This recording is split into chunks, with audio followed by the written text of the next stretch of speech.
about you is that you have ambition to be great. My job is to coach you to get all that greatness out of you.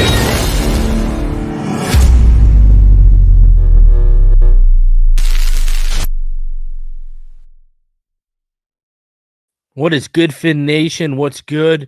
It's your boy Reason, and we are back here for another one, as it is going to be a recap of training camp day 14, and it was a big day for Jevon Holland. On top of Jevon Holland, I know everyone's going to focus on the 2 interceptions, but I've talked to people who were there, read some of the reports. Other than that, it was pretty, you know, decent day from Tua Tagovailoa. Besides the interceptions, Teddy was sharp today too. So we're gonna dive into everything. We're gonna go over all the training camp reports. And then we got a special live video because I guess CBS Sports headquarters was there. So we got a little recap video from them. I want to take a look at media availability of Tua Tagovailoa. We will go over the cliff notes of the media availability of Mike McDaniel. Also got a little special interview Jevon Holland did with CBS Sports headquarters as well, talking about going up against Tua Tagovailoa in camp. There are video highlights today. Too bad, and I'll show them all to you. I've compiled them. Don't mind the fact that Jake Paul, Logan Paul, or Jake Paul, whichever one is in there. I think it was Jake Paul, right? So don't mind that. On top of that, yesterday we looked at Eichenberg and his transition to left guard and his 11 reps from the preseason victory over the Bucks. Tonight we're going to go and we're going to go ahead and we're going to look at Austin Jackson's 11 reps from that preseason victory. We're going to hone in on him on those plays, and we're going to take a look at how Austin Jackson did tonight. So we got a lot to go over here. I want to thank everyone for showing up on your Wednesday night. It is officially hump day. You already know what time it is. So we got a lot of stuff to go over tonight. We got a good one, man. We got a good one. So, I gotta say this though. This is a little bit of a football / non-football thing. Guys, I'm loving Madden.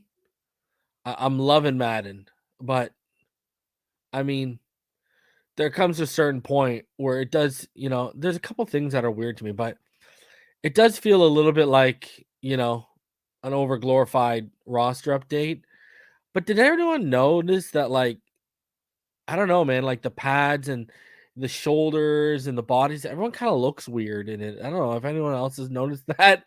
I don't know if I'm the only one that's like noticing that, but compared to previous years, it's been kind of, I don't know. The character models, I don't know, maybe I'm seeing things. Now, obviously today was a 2-pick day for Tua Tagovailoa. That means he's thrown 5 picks in back-to-back days. Yeah, highly, yeah, you know what it is, highly, huh? It's weird, bro. Like, I especially noticed it in Face of the Franchise, right? Like, it's weird. So 5 interceptions over 2 days, not good. But I will say this: I got basically play-by-play descriptions from 3 people that were there today. It sounds like Jevon Holland was just out of his mind. So, this is where I fall on this. Do I like the fact that Tua threw 2 picks today? Hell no. Not at all. Do I like 5 picks over 2 days? No, I don't like that at all. But today was the Jevon Holland show. Jevon Holland was a monster today, and he was a monster yesterday. Remember, one of those picks yesterday was again from Jevon Holland, right? That Tua threw. So it's like you're in this situation where you don't like your quarterback throwing picks, but if he only throws 2 picks in a practice and it's to your future all-pro safety, because everyone saw how Derwin James got paid today. And here's the thing. Everyone knows, I love me some Derwin James, right? Everyone knows I think when he's healthy, he's the best safety in football. But everyone also knows I've been bringing up Jevon Holland, right? Since Herbert was in Oregon to Dolphin fans. On TD Finstock and on this channel. I've been talking. So it's this weird dynamic where, you don't want to see your quarterback be unsuccessful, but that all pro safety, man, Not all, and Jevon Holland is that.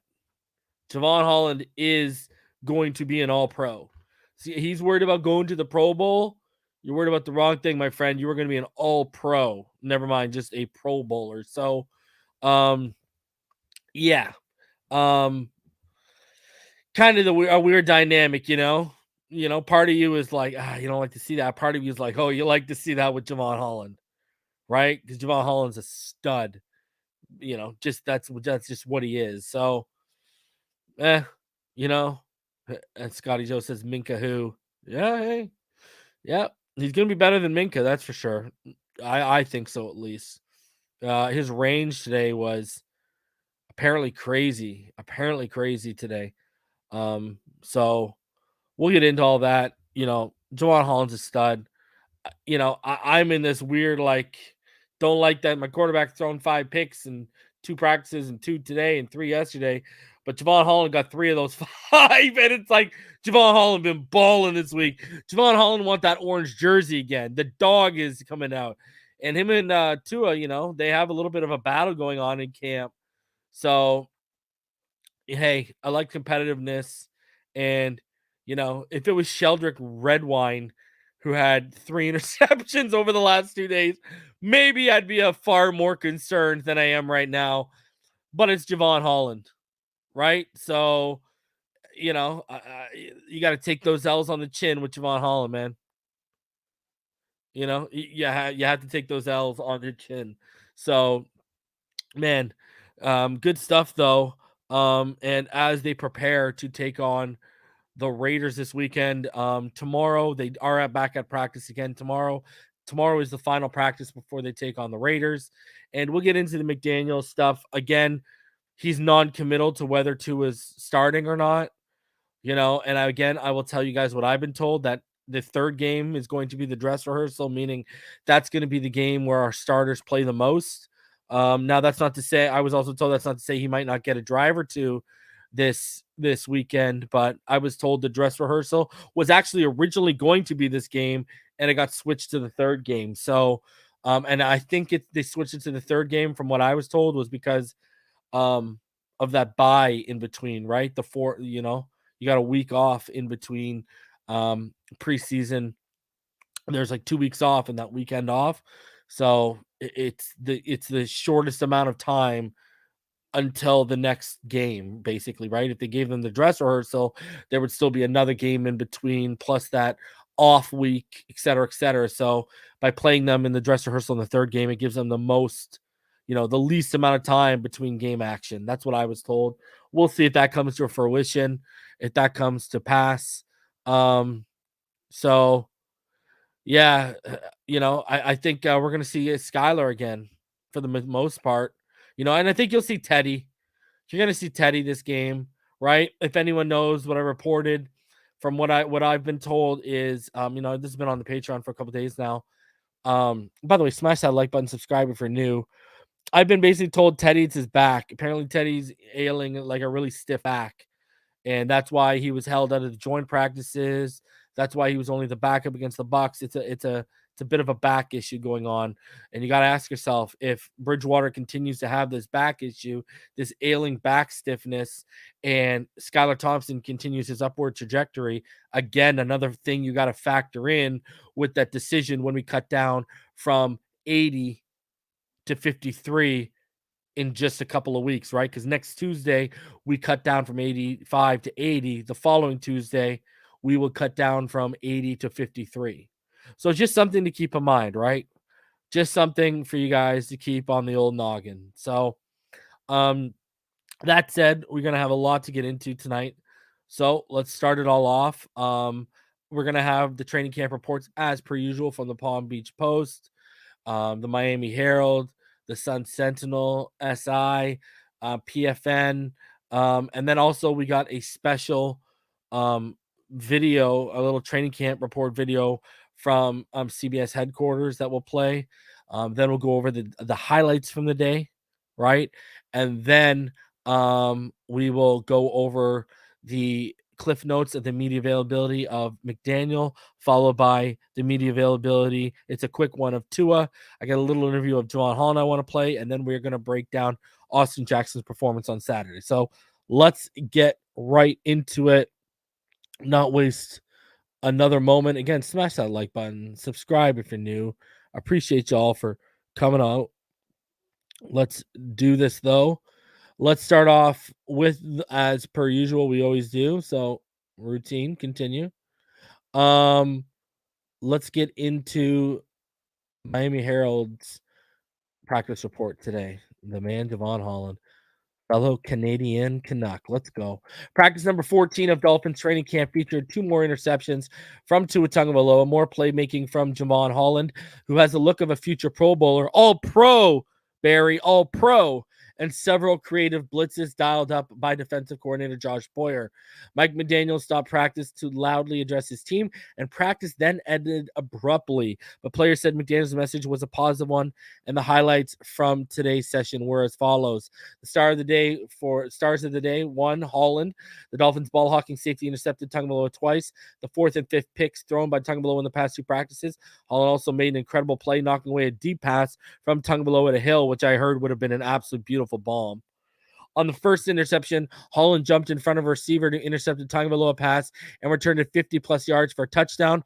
On the second, Holland made another nice play on the ball to snag the pick in red zone drills. So, I mean, between Teddy and Tua, that's 2 pick sixes in back-to-back days.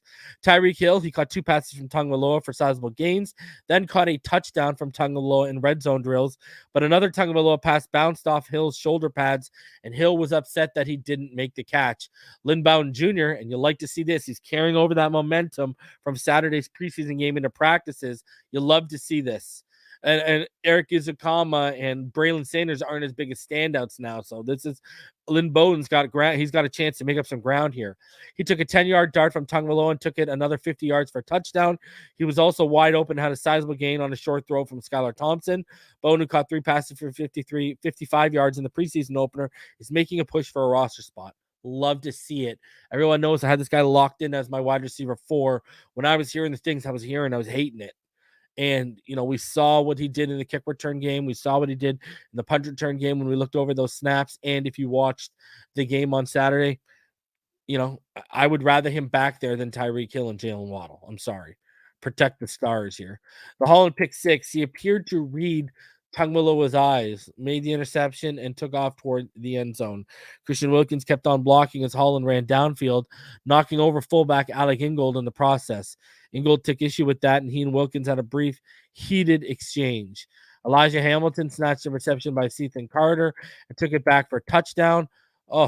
Thompson made a good throw, and Carter appeared to catch it before Hamilton wrestled it from Carter. It appeared to be ruled an interception. So we had 2 pick sixes today. Ouch. 3 in 2 days. The secondary is coming to play, ladies and gentlemen.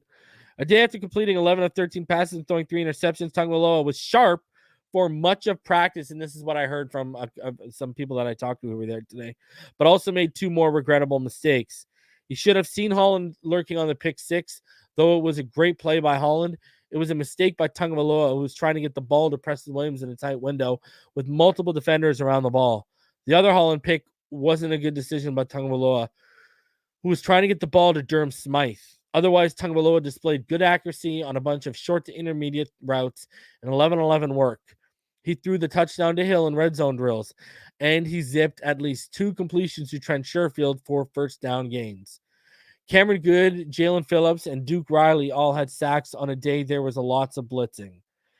Emmanuel Ogbah batted down a Tagovailoa pass. What's new with Ogbah? Nobody in the league does that better than Ogbah. There you go. Andrew Van Ginkel and Wilkins both suffered running plays for a loss. Stuffed running plays for a loss. Wilkins, our running game, suffering a little bit, I did hear we had some nice gains, though, today. Wilkins was very good on Wednesday. It was an uneven day, but more good than bad for Bridgewater, who made a few nice throws, including a well-placed 20-yard completion to Cedric Wilson and a 15-yarder to Mike Gesicki, but also badly overthrew a deep ball that, there you go, Sheldrick Redwine nearly intercepted and was off on a couple of other throws. Thompson, who threw 2 interceptions last last practice on yesterday, began Wednesday with a bad overthrow before settling in. Preston Williams dropped a pass over the middle. We're hearing about a drop every day from Preston. His bid to make the roster appears to be on life support. The next 10 days will be pivotal. Salvin Ahmed showed good bursts on a long run. Noah Benogany had good coverage on the aforementioned incomplete pass from Tagovailoa to Hill. There you go. Look at this. Pick 6 yesterday, breaking up a pass today. Hopefully he didn't get roasted the rest of it. Channing Tindall also had a nice play in coverage on a Thompson throw. Love to see this kid come into his own in coverage. Love it. Connor Williams continuing his transition from left guard to center. Had a few more high snaps that Tagovailoa snatched near or above his head. Smythe wore the orange jersey given to a standout in the previous day's practice. He coach Eric Spoelstra and social media personality professional boxer Jake Paul attended practice. Also in attendance, former Dolphins and Minnesota's general manager Rick Spielman, who now works for the media site The 33rd Team. Receiver Jalen Waddle, linebacker Brendan Scarlett, left tackle Greg Little, tight end Tanner Connor, and fullback John Lovett all missed practice. So we don't know what's going on with Jalen Waddle. We don't know. We're hoping we get some answers. I'm gonna start digging into that and see what I can get. Eric Rowe, he also missed practice for undisclosed reasons. Byron Jones obviously remains on the PUP list. I mean, that really should not be a surprise to any single person. McDaniel said again he remains optimistic Jones will be available for week 1. Raheem Mostert did not practice today. And that could have been simply just a maintenance day. He's being held cautiously as he returns from last season's week 1 knee injury when he played for the 49ers. So, I mean, I'm not panicking on that. Taron Armstead maintenance program was limited, and both are going to be good to go. Both are expected to be good to go for the season opener. Now, headed on over to the Sun Sentinel and the homie David Frones and his report of what exactly went down. All right. So obviously, it's going to be the hot topic here again. It's not a hyperbole to say Miami Dolphins second-year safety Jevon Holland has the look of a future All-Pro. Holland continued to stand out training camp that has followed a breakthrough rookie season, bringing down 2 interceptions against quarterback Tagovailoa on Wednesday. Holland has 3 interceptions in the past 2 practices. He's made tremendous plays, not just today, but throughout camp, said Tagovailoa, who's been the passer for all 3 interceptions after Wednesday's drills. The plays that he's made is only getting me better, only getting our route distribution better and our timing better offensively. The 2 interceptions may have not been his best plays Wednesday. Holland was trailing speedy wide receiver Tyreek Hill, streaking deep across the middle to a sideline when Holland flashed his closing speed to catch up to the floating Tagovailoa pass and knocked it away at the last second, howling in celebration following the play.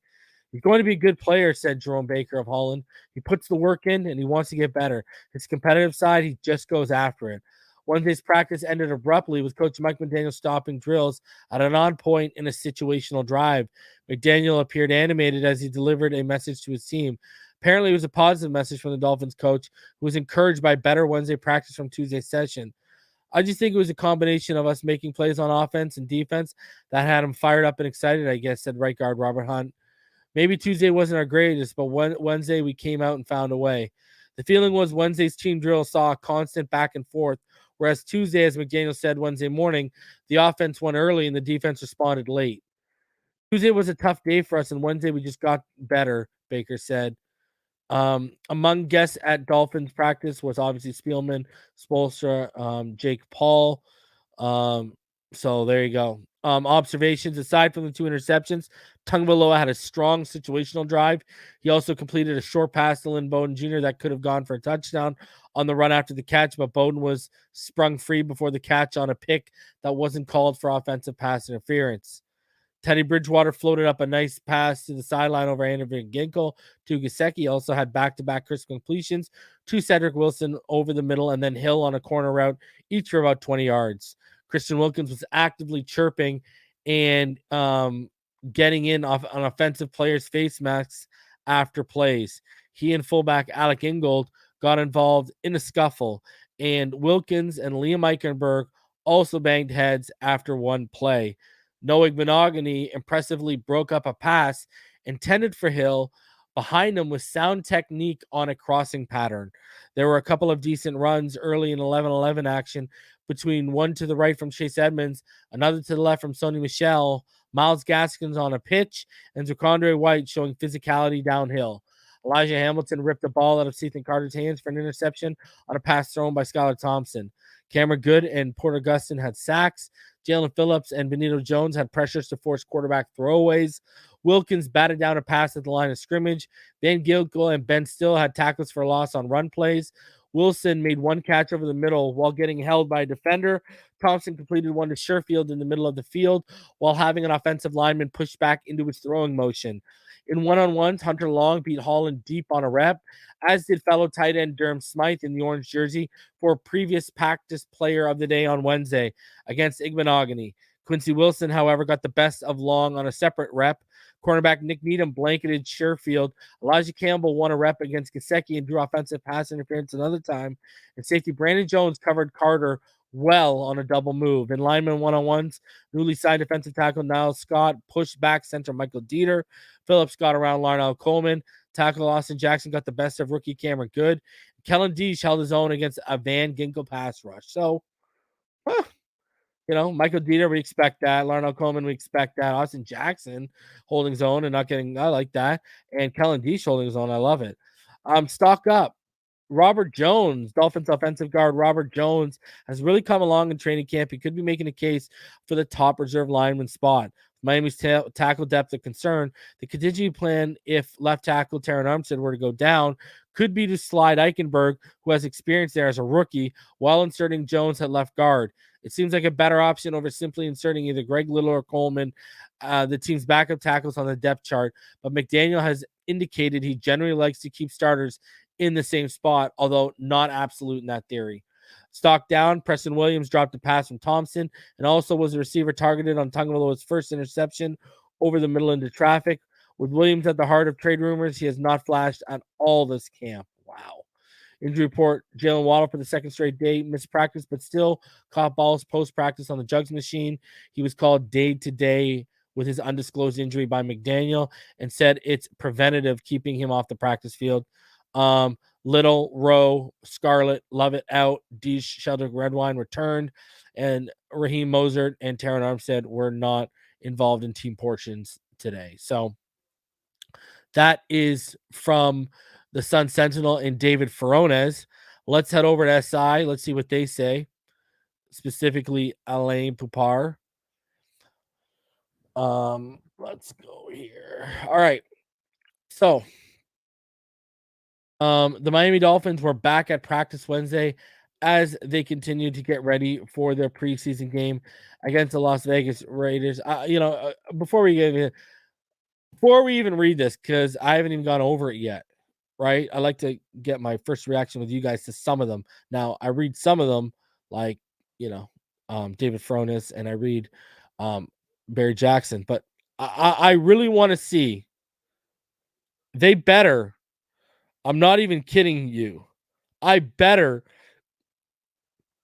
see this passer rating and completion percentage and all this garbage again. I swear to God. Because if I don't, I'm going to have real legitimate questions here, okay? I'm serious. We talked about it yesterday. First time we ever saw passer ratings, and it was yesterday. So the Dolphins were back at practice Wednesday as they continue to get ready for the preseason game against the Las Vegas Raiders, but more importantly, continue their preparations for the regular season. The practice at the Baptist Health Training Complex took place in front of some guests, most notably Eric Spoelstra and Rick Spielman. Bro, not even giving Jake Paul props. Attaboy, Allen. The big story here involves not only Jalen Waddle, whose absence was expected, but also tackle Armstead. Armstead went into the practice facility very early in the session and was not spotted back out. While his departure could be explained several different ways, he's too important a player not to monitor his status. Raheem Mozart took part in warm-ups but did not take part in team drills. Along with Waddle, Coach Mike McDaniel said before practice that he was dealing with a minor issue in his day-to-day.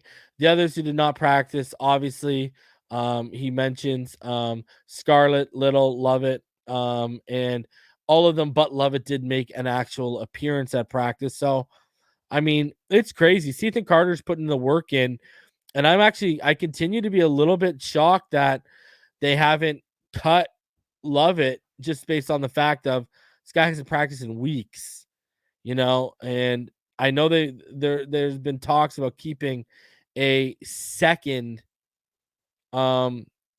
fullback, but I mean, man, they didn't mess around, clearing out Adam Butler tonight, right? They didn't mess around clearing him out to get the money. So I'm actually kind of a little surprised that that Lovett continues to stick around. But hey, like I've said before, I heard the staff and the players love him. Kellen Deesh, cornerback Kadir Kahu, and safety Sheldrick Redwine all returned after missing time. Tannen Durham Smythe wore the orange jersey for his performance in practice on Tuesday. Jevon Holland was the undeniable star of practice, coming up with 2 interceptions against Tua Tagovailoa, along with a pass breakup on a deep throw to Tyreek Hill. One of the 2 interceptions came in the back of the end zone on an attempted pass for Smythe. This was not exactly out of the ordinary for Holland, who continues to look like an absolute star in the making. Sherfield continued his strong work with 4 more catches in practice, 3 from Tua Tagovailoa and 1 from Skylar Thompson. More importantly, he has yet to drop a catchable pass in camp. Chase Edmonds has had an impressive camp pretty much all the way throughout so far, and Wednesday was no exception. He caught 2 short passes in team drills, but more importantly, showed great quickness in hitting the hole on running plays. Tagovailoa started off well in his effort to bounce back from his rough performance Tuesday, hitting Tyreek Hill downfield for 20-yard completion on the first 11-11 snap, but it was overall a pretty uneven effort from the third-year quarterback. Based on our unofficial stats, he was 12 for 20 on this day for 146 yards with no touchdowns and 2 interceptions by Holland. And while the Holland deserves credit for the pass breakup and the long throw to Hill, the reality is the ball just took too long to get there and allowed Holland to catch up. His longest gain was a play of at least 30 yards to Lynn Bowden Jr., but that play was the result of a pretty clear pick by another Dolphins receiver that likely would have been flagged in the game. His best throw of the down of practice was down as usual, right down the middle, a strike to Trent Sherfield. Teddy Bridgewater made his 2 best throws of camp on this day, even though he ended up completing only 50% of his passes, 6 for 12 in team periods. The first pretty pass was an outside throw to Hill that he floated about 20 yards downfield before Hill made his cut and hit him in stride.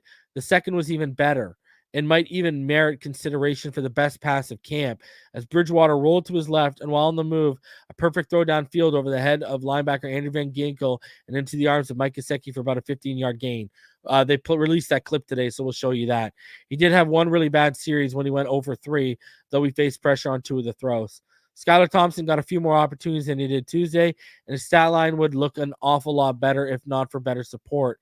As it was, he completed 3 of 6 passes in team periods with 1 interception, which came when tight end Ethan Carter failed to clearly catch a perfectly thrown pass, and defensive back Elijah Hamilton grabbed the loose ball in midair. So he's calling the Ethan, he's calling it a perfect pass. Everyone else is saying, that Elijah Hamilton, had to rip for it. So, and then there was another perfect pass that was dropped downfield by Preston Williams. So technically Thompson should have been 5 for 6 with no picks. That clearly makes a big difference.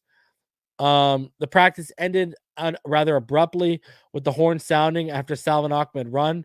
McDaniel then gathered the team and delivered a spirited speech. The team did one-on-one drills before doing 11-11 work, and some of the highlights from those sessions included Elijah Campbell successfully defending Mike Gesicki twice, including one when the officials on hand called offensive pass interference.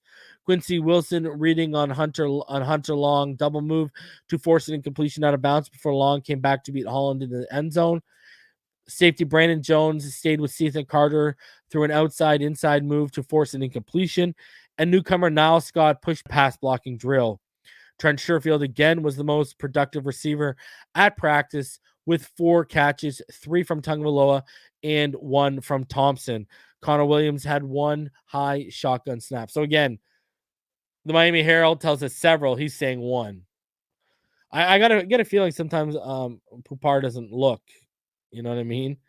Continuing our Bowden Williams watch, Preston Williams had the one drop on the Thompson throw and was also the intended receiver on Holland's first interception. He did not have a catch. Bowden had the one reception on the play that really looked like offensive pass interference. Jason Sanders did not attempt a field goal in this practice. One of the most interesting moments of this practice came early after a Sony Michel running play when Liam Eichenberg faced Christian Wilkins as he returned to the huddle and waves his arms across the body before putting his helmet square against Wilkins' helmet.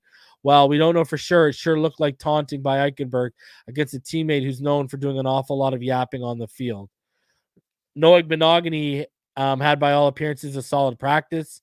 The highlight coming when he broke up a pass from Tua intended for Hill deep over the middle, though the pass was thrown slightly behind Hill. Andrew Van Ginkel got into the backfield for what looked like might have been a tackle for a loss on a running play by Salvin Ahmed. Jalen Phillips got close to Tagovailoa on a pass play, so we can either score it as a would-be sack or a pressure that would cause a throwaway. Along with Williams, fullback Alec Ingold also dropped a pass. It was a short throw over the middle with a defender bearing down on him. The type of throw that leads to a receiver getting belted over the middle. Cameron Good and Porter Gustin each had a sack against Thompson. That's got to be at least 5 sacks in camp for Gustin, who signed in June after spending a few years with the Browns.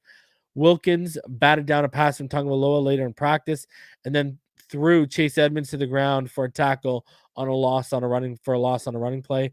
Austin Jackson had a real nice seal block on a running play by Edmonds. So good stuff. Good stuff. Like to hear the positive stuff about the offensive line. You know what I mean? I'll take that stuff. Keep that stuff coming. Keep that stuff coming. All right. Let's head over. This is what Travis had to say regarding today. So practice 14 is over. He goes over how Spoelstra was on hand. And Coach McDaniel talked about getting on the guys yesterday and how when he's had to do that, it's been impactful. Thought we saw that today. Good juice at practice. I was told privately there was not a lot of touchdowns today at practice by the offense. So Jevon Holland had an unreal day, 2 picks, one for a 50-yard touchdown return, the other in the end zone, matched up with Gesicki. Later, he ranges over and swatted away what would have been a huge bomb to Tyreek. Tua had some ups and downs, found Tyreek for 3 chunk gains, Edmonds and Sherfield for 2 more scores. See, look at and we've seen this, right? Found Bowden for a long touchdown with big. So he says he counted 3 TDs and the 2 picks. Pupar just told us that he didn't have 1 touchdown, and we do know that, the Bowden touchdown was mentioned in other reports, and Pupar left that out. Like, so does Pupar not watch, or does he have selective sight? And, didn't have his passer rating out today, didn't have his calculator out today. Unbelievable. Bridgewater had himself a day. Big completions to Sanders, Hill, Cedric, Wilson, showing really good timing and location. Had a nice touch to Gesicki on the move. Wilson caught a pass today from Skyler lying on the ground. Catches everything. Sanders had a couple of big plays today. Running game found some creases today. Because here's the thing. Everyone else has counted the Bowden touchdown except Pupar.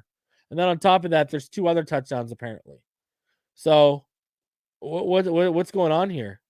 You make an excuse for Thompson's interception in your report, Pupar. You literally made an excuse for Thompson's interception and said he should have had no picks. And then you take away Bowden's touchdown based on your context. Like, come on, man.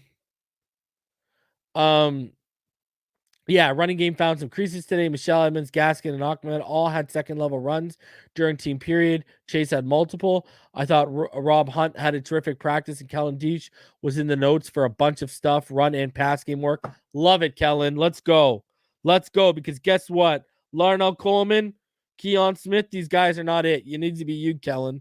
Christian Wilkins flashes with quickness. Ogba's length with that push-pull work is sometimes comical. The way he can control 300-pound guys is outrageous. Cameron Good had back-to-back sacks and teamwork today. Ibn Agni pokes a for sure touchdown away from Tyreek, all alone on an island. He reaches around his back and gets a pass breakup. Tyreek is scoring from 70 if he doesn't make that play. Ben Still continues to flash. Elijah Hamilton had a great pick ripping the ball away from Carter. Elijah Campbell is having himself a camp. And remember, this is a guy who just came off PUP. He really flashed during coverage one-on-ones. And then we saw him put the clamps on a couple of times in teamwork. Zach Seiler had back-to-back plays in the 2-minute period. One a pass rush where he came clean, and another versus the run. Love it. Love it. I'm here for every minute of it. Beautiful stuff. Here's what PFN, this is what they had to say today. I guess Adam Beasley was once again on site. And it says, Dolphins Training Camp, McDaniel passes early eye test. Even before the Miami Dolphins hired Mike McDaniel as a new head coach, some questioned whether the then 38-year-old career assistant had the chops to lead a locker room of 53 alpha males. Need someone to drop the smartest offensive scheme in the league? McDaniel is your guy. But need someone to stand in front of a meeting room and dress the players down if they didn't execute said scheme?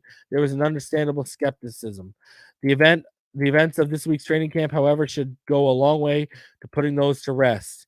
The normally genial McDaniel was extra displeased with how his team practiced Tuesday, in an important moment forcefully let them know it. Yesterday, he yelled, linebacker Jerome Baker told reporters. He got after us. That comes with the job. Sometimes you got to yell. Sometimes you got to do things to get the team going. Yesterday, yelling was the option. It definitely worked. Baker nailed it. The Dolphins were crisper on both offense and defense than the day before. And when McDaniel got the team together Wednesday for a quick post-practice huddle, he told them they got better as a team. Put another way, his guys responded to the stick after getting basically nothing but carrots for the first few weeks of camp. I try not to major in yelling, said McDaniel. I don't enjoy yelling, but you have to do what you have to do to let them know exactly the urgency of the moment. But I've always philosophically thought that if you pick and choose these moments, then that state that you don't really like to be in, it's purposeful. McDaniel, who acknowledged Wednesday that he has a temper, has been around coaches who communicate by screaming, and he's learned that very quickly there are diminishing returns to such an approach. If you're just yelled at constantly all the time, then the yelling sounds like normal talking, McDaniel said, and that's not the idea of it. I think it's important to build relationships and to try and develop players as people. They also need to know the urgency. It's my job to let them know the urgency. In that regard, he did his job Wednesday. I think it's good to see that side of him, quarterback Tagovailoa said. We never get to see that side of him. I think it's good to see that side of every person that people think is too nice or too chill or too mellow, because really you understand the competitor in them. You understand they mean business. Tagovailoa, better but not great on Wednesday. Another day, another multiple pick day from Tagovailoa, who's having a rough week of practice after an excellent week in Tampa. Both of his interceptions were thrown to Jevon Holland, and neither was excusable. He forced a pass to Durham Smythe in the end zone on one of them and threw into double coverage on the other. All in all, Holland has had these 3 picks the last 2 days. Tagovailoa's unofficial passer rating in 11-11 drills the last 2 days, 45.6 according to them. It'll be interesting to see whether McDaniel plays Tua in Sunday's preseason game after keeping him out of the exhibition opener. McDaniel said Wednesday he still had not yet decided about who's going to play Saturday. Injuries are a real concern, but Tua certainly could use the work. Jalen Waddle, second-year receiver Jalen Waddle, sat out practice for the second consecutive day, but the injury isn't significant. The Dolphins expect him back well before the start of the season. McDaniel wouldn't specify what's wrong with Waddle, saying only that he's being kept out as a precaution. One logical theory is that Waddle is dealing with a very mild muscle strain, which could become something worse without rest. So there you go. And then along with Waddle, Mozart, Armstead, Rowe are out. He goes over Spolstra and them coming. He said Christian Wilkins has been a constant thorn in the side of his offensive teammates. He was at it again Wednesday, mixing up with Ingold after the whistle and later unnecessarily chucking Edmonds to the ground. Credit the second-year offensive lineman Liam Eichenberg for giving it back to Wilkins with some demonstrative trash talk after sealing him off on a run play. So there you go. The chirping is beginning, baby. Let's go. It's getting testy in Dolphins camp, and I'm here for every minute of it. So here's what the Palm Beach Post had to say. The Dolphins were back on the practice field Wednesday, with the defense hoping for a repeat of its previous practice and the offense determined to put Tuesday's work in the rearview mirror. The quarterbacks were intercepted 6 times Tuesday, including 3 thrown by Tua, but he again was without Jalen Waddle. Waddle is day-to-day as a precautionary measure, McDaniel said, and here's the observation from today's session. Tagovailoa opened up team drills with a completion of about 20 yards to Hill. Sonny Michel gained the edge for a healthy gain on the ground. Another high snap by Connor Williams preceded a Tagovailoa pass that was batted down at the line. Hill, coming back to help his quarterback, caught another 20-yarder from Tagovailoa. AVG was among a group that stuffed Salvin Ahmed, who was then stopped cold by John Jenkins. Jevon Holland intercepted a Tagovailoa pass over the middle.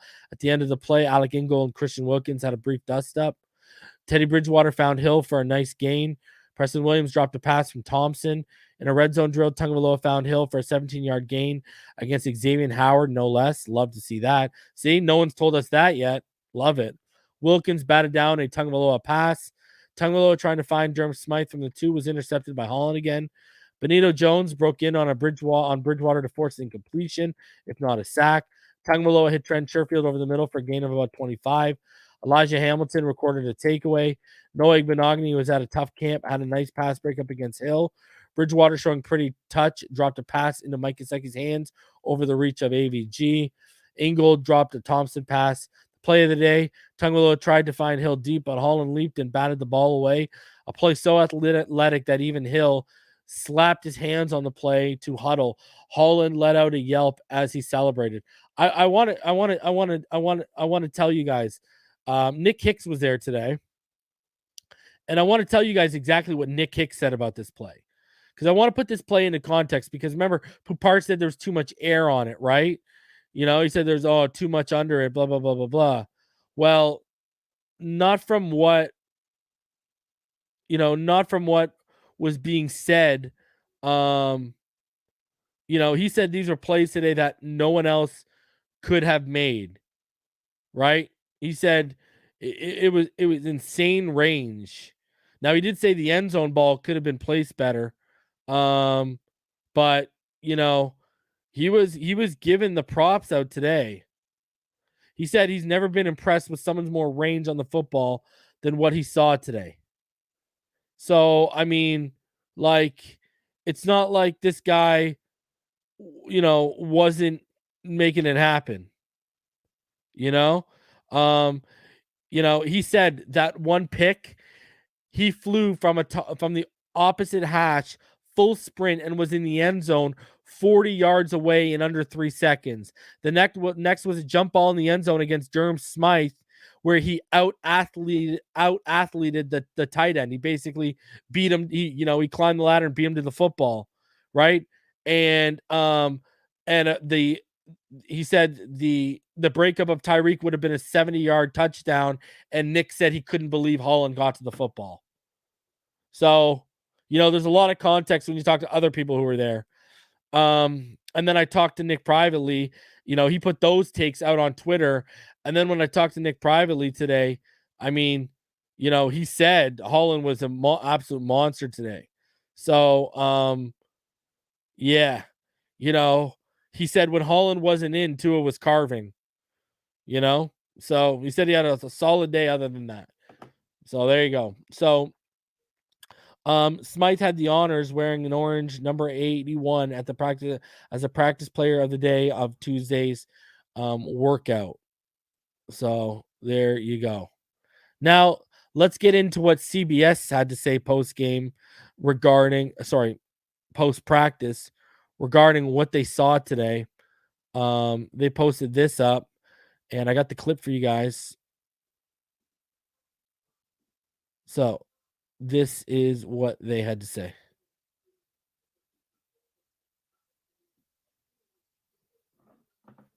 Standing by. Pete, how did Tua look today? It's hard to read into practices, and we get caught up in that in a lot of ways all over the league. A guy throws an interception. You don't know if he's trying to work on it. I've had a lot of quarterbacks tell me they work on things, but he threw a really bad interception today. I mean, Jevon Holland the rising star at safety, picked him off and took it back for a pick six. He got him again later in the practice, but he did make some good throws. And so that's the problem with Tua. He's inconsistent, and I think inconsistency is something he's going to have to fix if he's going to be a guy that can take this team to the playoffs. Yeah, and when you watched him, I mean, we watched at the end of practice where they went a no-huddle offense, and he seemed to get in rhythm. Then he was in rhythm with his receivers and the tight ends, and that's where he thrived the most. Now, you pointed out very astutely that it was against the number 2 defense, but maybe it was a confidence builder, but I think he'll continue to evolve. But you got to understand, he's going through and learning a whole new offense as well. And this is a third coordinator in his third year in the league. So, Rick, did not play in the preseason opener last week. He was asked today if he's going to play in the second preseason game against the Raiders on Saturday. He said, I want to, but I don't know. Rick, do you think he should be playing with the ones this week? I think, that's I always let that decision go to the head coach and whether he thinks what he needs to get ready for the regular season. But under circumstance, with him being really a truly going in with a new offense, with a new head coach, with a new play caller, it'd kind of be nice from my perspective as a GM to see what it's like in a real game situation, even though it's a preseason game, but to get out there knowing that you're going to get hit, knowing you have to make some critical decisions and not turn the ball over. So, to me, if I was in that situation, I would definitely let him play a series or two. Hey, Chris, quit letting him sugarcoat it. He should have played last week. Let's be real. It's not like he's Aaron Rodgers or one of those star quarterbacks that can sit out. He needs as much work as he can get. He should have played last week. He should play this week. Kenny White said over the weekend, told our Jeremy St. Louis on Saturday that he thinks Teddy Bridgewater is going to end up being the starting quarterback for the Dolphins. You buying that at all, Pete? Unreal. I'm not. I think they're going to play it out with Tua this year, and I think they have to. They have to find out what they have. If you give up on them after 4 games or 6 games, have you really decided what your quarterback position is? This is the year to find out who he is as a player. And if by December you know that, then you're going to go into the draft and draft one. Teddy Bridgewater isn't their long-term answer either, and you drafted Teddy. Yeah, no, and Teddy, ever since the devastating knee injury, probably isn't the same, but he's always been a really good veteran backup quarterback. I think he's great for that room as well because of his experiences and how he can guide Tua from a player-to-player standpoint. And Teddy's learning a new offense as well. But I think they have to go with Tua. They have to find out what they have because third year of a quarterback is always a critical year. Either you're going to know what you have or you don't have, and then you have to make plans moving forward after the third year. All right, so the bad news is Tua threw a couple more picks today. But the good news, Pete, as you mentioned, the defense looking pretty good, specifically Jevon Holland, who was an honorable mention on your top 100 players this year. I got to believe he's going to crack that top 100 next year if he does what you think he's going to do. Well, Rick keeps copying my paper, and I rave about the kid, and of course, he tries to take credit for it.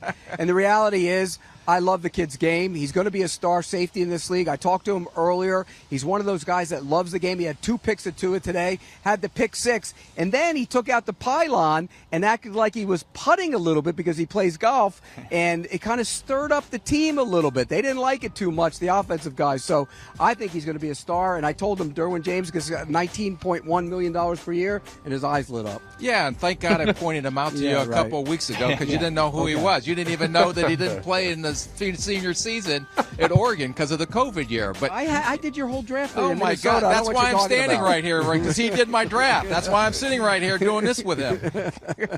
Well, so he picked off Tua a couple of times. If Tua is going to minimize the interceptions, going to have to be a job for some of those wide receivers like Tyreek Hill, presented by Jiffy Lube. Pete, how is Tyreek looking out there in practice? He was destroying Nick Needham today. I mean, absolutely abused him. He couldn't cover him.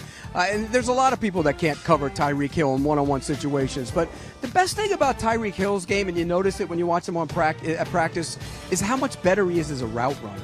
I mean, he is precise with his routes now. It used to be a speed guy, and he put the fear of God in defensive backs, but now he can run routes, and you saw that today. And I think he's going to have a so can Waddle, baby. When I'm sitting there watching him run routes out there, he is so quick from off the line of scrimmage till he gets on top of a defensive back, and I called that 0 to 60 speed. And when you see the defensive back actually have to get on the back of their heels because he closes so quickly to him, you know how well he turned out to be as a route runner. I saw Diggs do that. I saw Justin Jefferson do that. And Tyreek Hill is one of the best route runners, at least what we saw today here in the NFL. We're hearing about more offensive skill players taking reps, returning kicks. David Montgomery, Antonio Gibson, to name a couple. Josina Anderson was out there with the Dolphins last week. She spoke with Tyreek Hill, and he said, yeah, I'd return kicks. Is that something that you would consider, Pete? I would not. I mean, agree. in some situations, special situations, maybe. You know, if you're backed up and you want to try and make something happen, I'd put him back there, but not week in and week out, play after play on the punt return. I would not do that. I would not risk him. He's too valuable. Yeah, no, he is the big signing. They put a lot of money in. They put a lot of draft capital to go out and trade for him. And to have him go down on a punt return would just be devastating for this offense. All right, well, let's talk more offense. And on that offensive line, Pete, are they shaking things up a little bit in the middle? Well, they are, and Rick really noted that today. He said astutely noted that. You really did, and I give you credit. I mean, you know, they moved Connor Williams over to center, and he's a guy that was a guard. And when I was here in May, they had some trouble with the snaps. They didn't have any problems today. He handled it very well. And we all know this offensive line, even though they put a ton of draft capital in it, has been basically a disaster.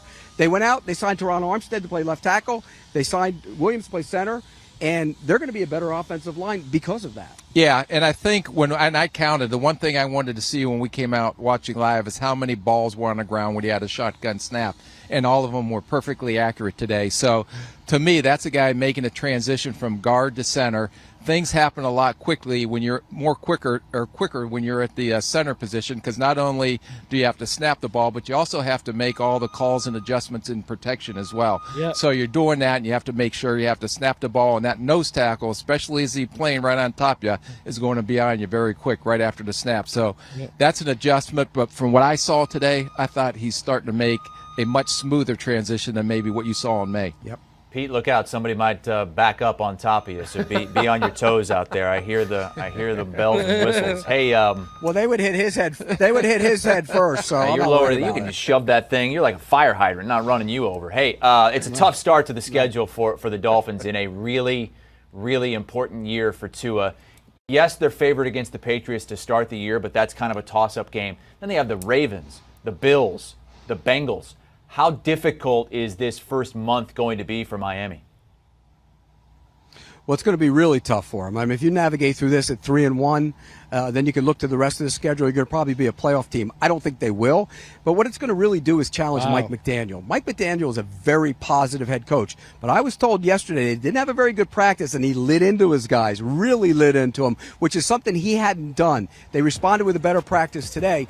That's the challenge for Mike McDaniel. He's a bright, innovative, creative offensive guy, but how does he handle things when they go bad? If he navigates through that schedule at 3-1, they're going to be a good football team. If they're at 1-3, how does he handle it? Yeah, and that'll be the question on him, because this is the first time he's in this head coaching position at any level.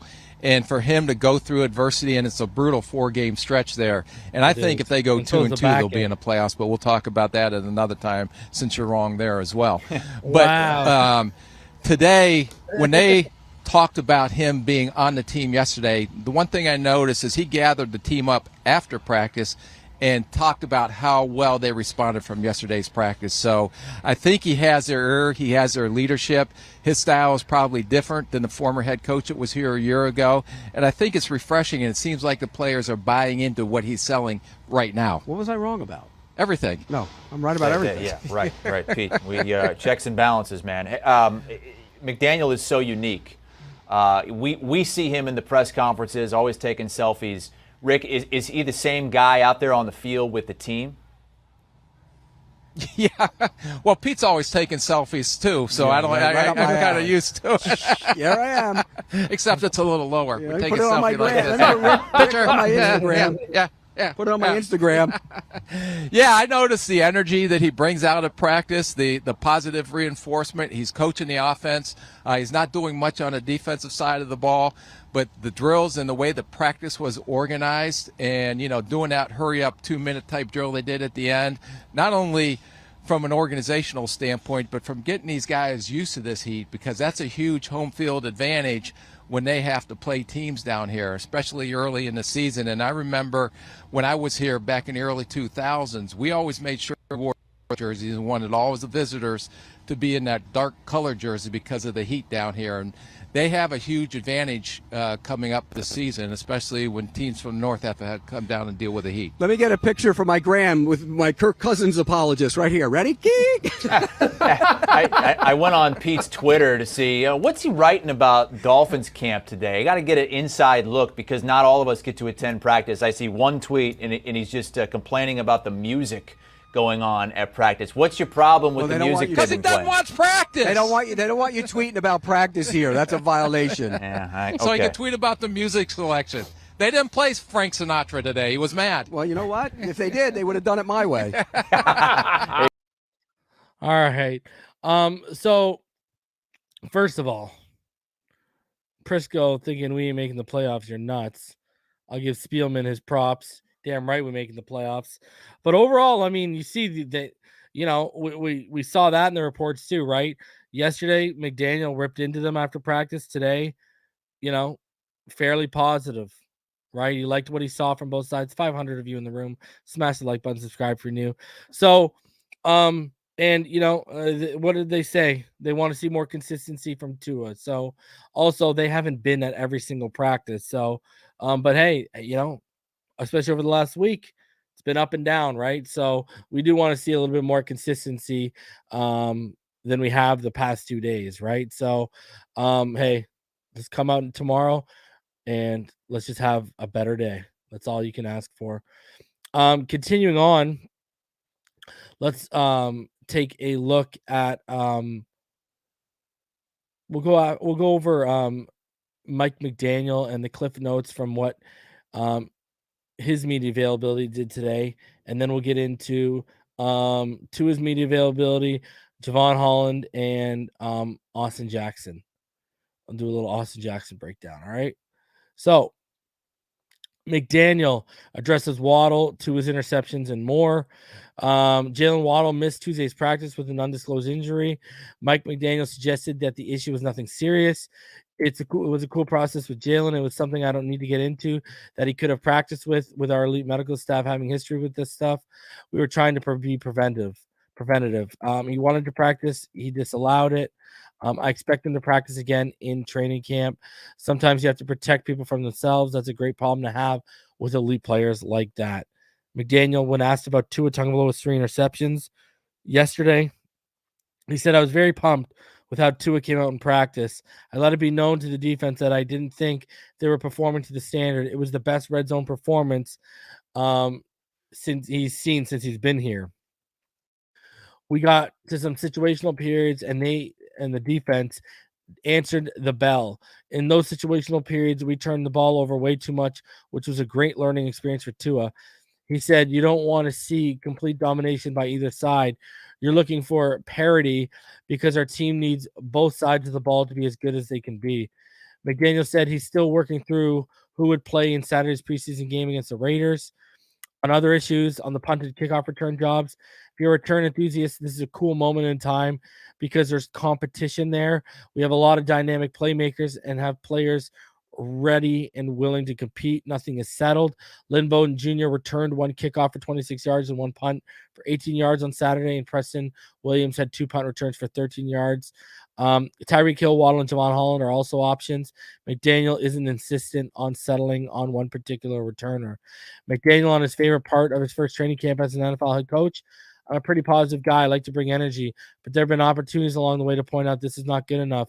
Anywhere I've applied that pressure, 100% of the time, people have responded. Is McDaniel comfortable chewing out the team? I don't enjoy yelling, but you have to do what you have to do to let them know the urgency of the moment. But philosophically, if you pick and choose those moments, you want it to be purposeful. If you're yelled at consistently all the time, then the yelling sounds like normal talking, Brian Flores. It's important to build relationships and develop them as players and people. But it's my job to let them know the urgency. I have a temper from time to time because I value earning trust. I don't think I'm owed or entitled to anything. They see what's coming, where that's coming from, not misguided emotion, but tangible, direct convicted emotion. That's all geared to them being their best. On where the team stands, I'm pretty happy with where we're at approaching the second preseason game. They're earning my confidence with the way they've responded.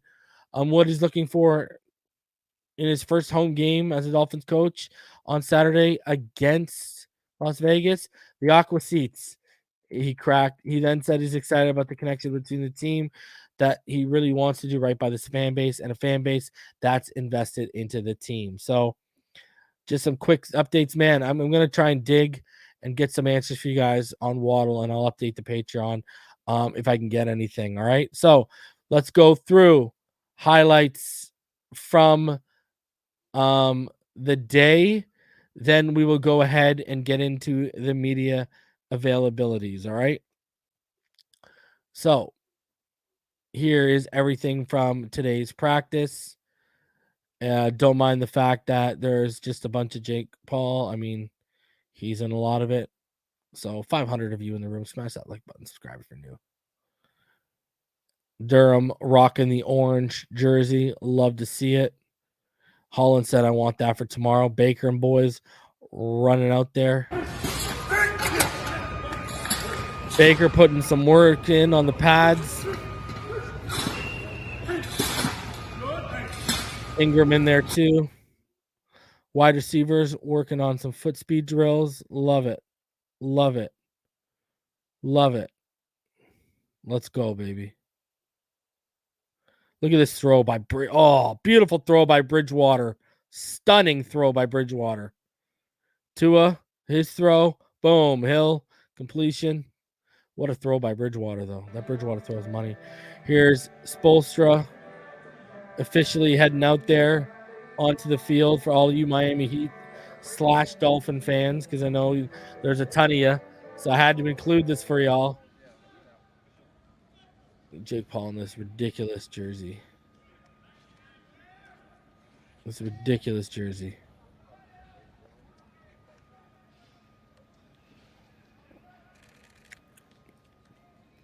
This guy's too much for me, man. This guy's got no hands, too. Over there chopping it up with Mike McDaniel. Look at McDaniel, the king of swag. McDaniel, the king of swag. I love it, baby. All right, here we go. Now, this guy's out there working with Tua. Look at this. Little stutter step, gets a sell, beats him, and then drops it. Perfect throw from Tua, and he drops it. Here's another angle for you guys to see. Look at this. Tua puts it right on the money.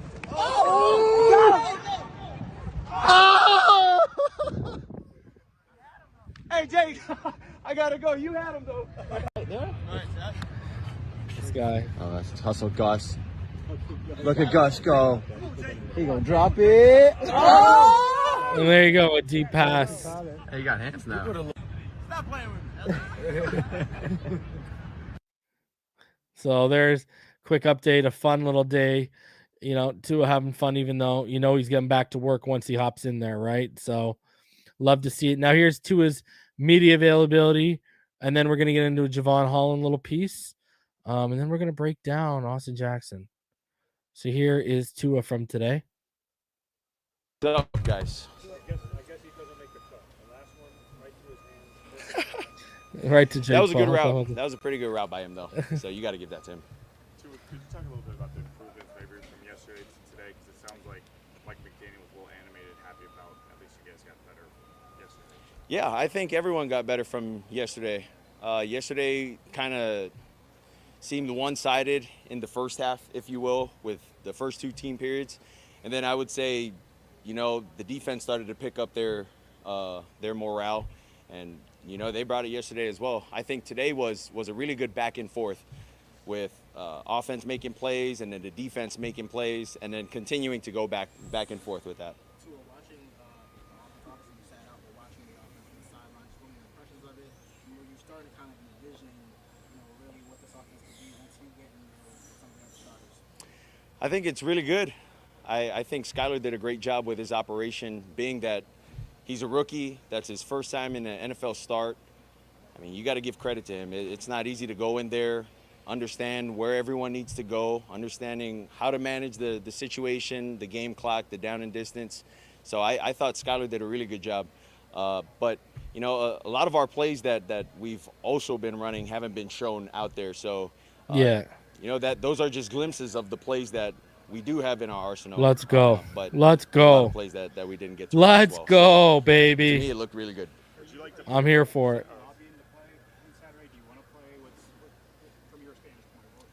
Man, I always want to play. I'm going to be honest. I wanted to play last week, too, at least a couple snaps. But Mike decided that, you know, then wasn't the time. So hopefully he gives, you know, the first offense an opportunity to go out there, hopefully get some plays in, understand some situations, knowing how to manage the game, and kind of get back into the groove of things, you know, in that sense, where we have no coaches on the field. We have no one to really line us up. You know, we just figure out things on our own when we're out there playing.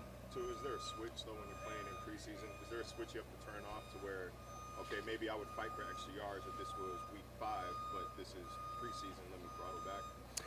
I would say there is some understanding of playing smart in preseason.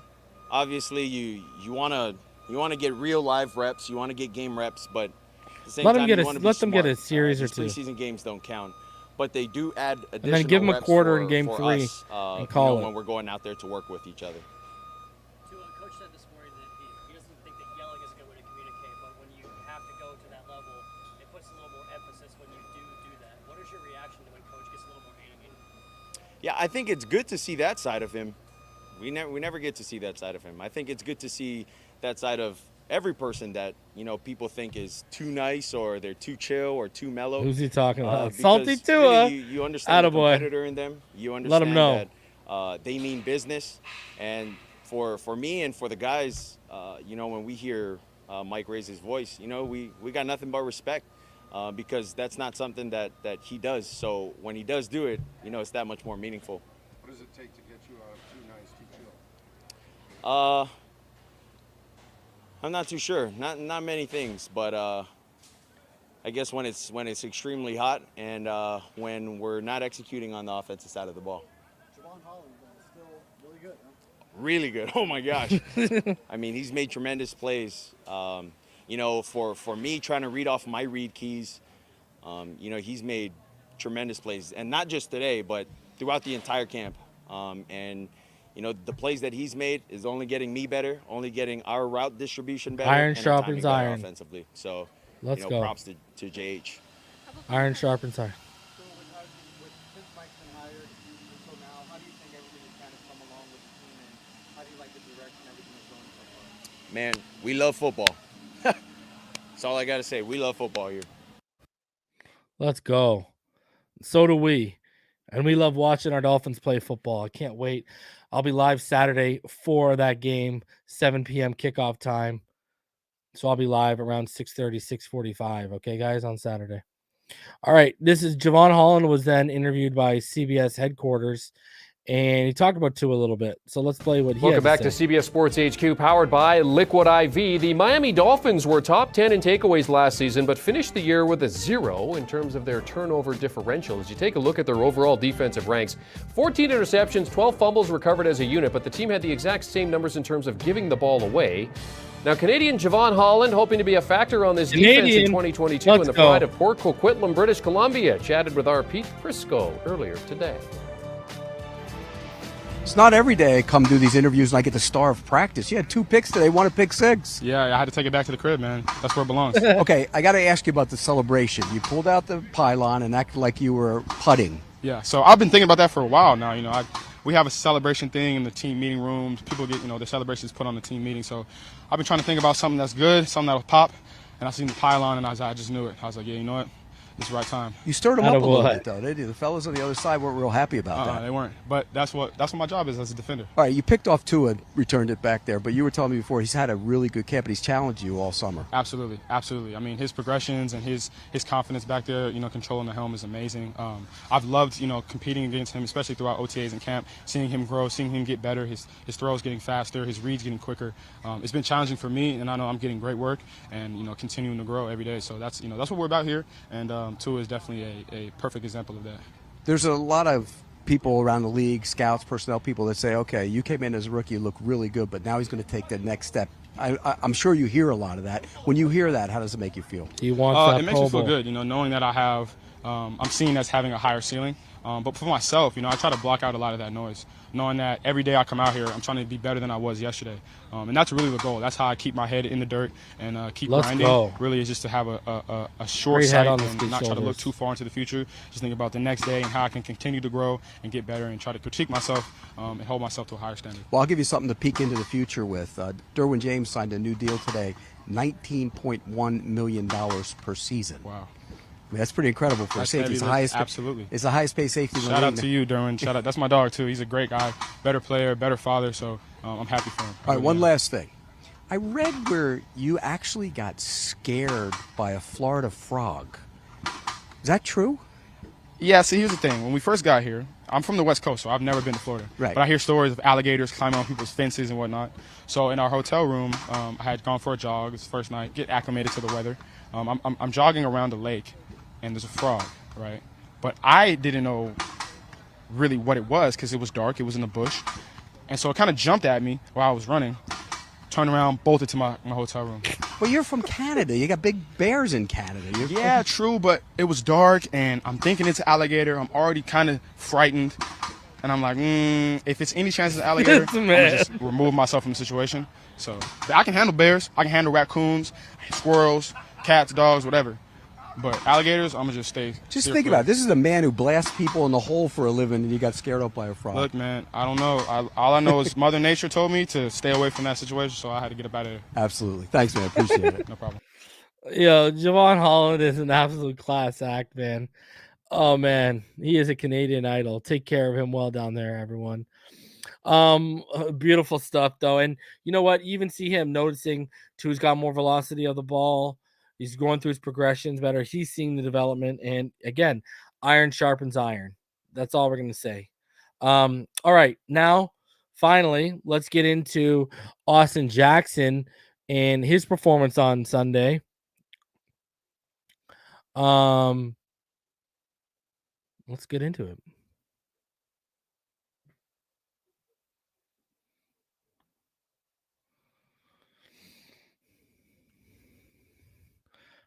All right. So there you go. I'm going to be, as usual, highlighting Austin Jackson. All right. So here you go. First rep. The motion. Single back. And again, just pulling the run game. Come back to the other side with that bootleg. Good job by Austin Jackson. Not a bad rep in the slightest by Austin. All right. Second rep. Remember, there's only 11. Again, that offset eye that they ran multiple plays out of. Pulling, and look at him. Look at him. Look at, hey, good fight there by Austin Jackson. Look at him help create the crease. Look at him help create the crease. Good fight from Austin Jackson. Let's follow him one more time here on this. Good fight here by Austin Jackson. Look at this. Good stuff. Decent push. If the running back would have hit the edge, the outside, could have got something. Good push from Austin Jackson, though. All right, here we go. Austin again. Look at it. Just keeps his man around. Keeps his man outside, in front of him. Does enough. Does enough. Next rep here from Austin. Out of the shotgun. Sets back. And look at another great rep by Austin Jackson. Very good stuff. Good feet. He looks quicker. He's moving quicker. You can notice the leanness a little bit. Okay, again, just pulling and getting drive. Now, I would have liked to see him finish his man a little bit better there. But hey, he's not moving backwards, so I'll take it at this point. All right, again. Look at him. Just set back into his pass set. Great stuff from Austin Jackson. So much better than what we've seen from years prior. Real good stuff from Austin Jackson in pass sets here. Again, look at it. Just sets back. Now he gets to push back a little bit there. Not a great rep. He was on his heels a little bit there. You know, the bull rush had a problem there handling it. So really his first week rep we've seen so far. Again, doing his job. You like to see the man doing his job. You like to see the man doing his job. One more time.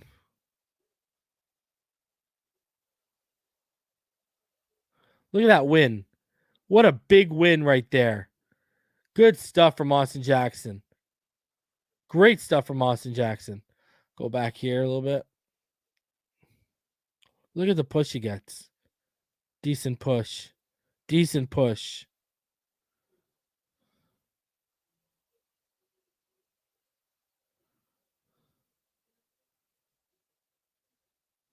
Again, one more time here. Look at it. Gets off, explodes out. Look at that. Gets his man out, moves him out of the hole. Good stuff by Austin Jackson. Like, you know, a lot more positive than what we saw from Eichenberg at guard, right? Off the motion, looking for work. Doesn't really do a good job there in the screen game. Could find work a little bit better and make contact, blow someone up, right? So really, if you count that and the rep where he's pushed on his heels, that's only 2 weak reps we've seen so far. See him here. Look at good work, man. Great work by Austin Jackson. So really, you look at Austin, you know, other than that one where he's put on his heels and the screen where he didn't find work, I mean, that is very, very encouraging for his first outing at right tackle. Compared to what we've seen recently in the last couple of years, you know, I'm gonna, you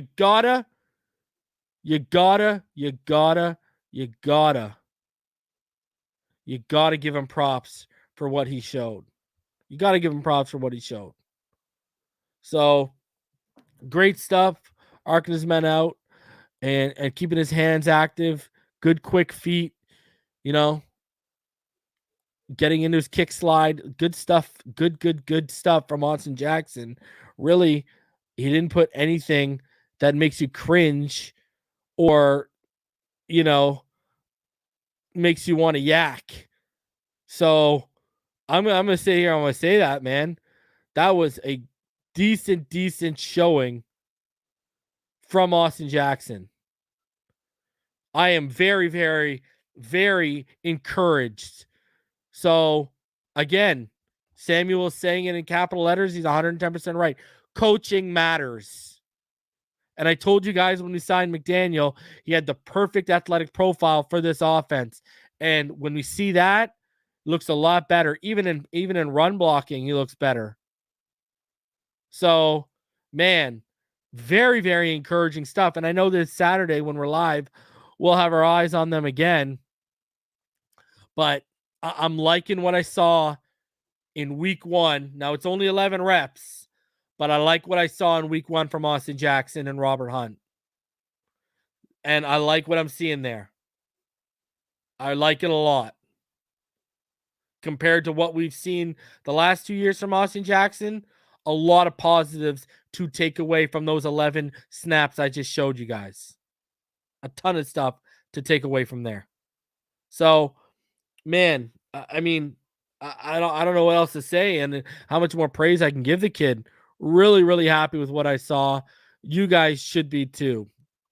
So, here's the deal, guys. We're gonna be back tomorrow night at 8:00.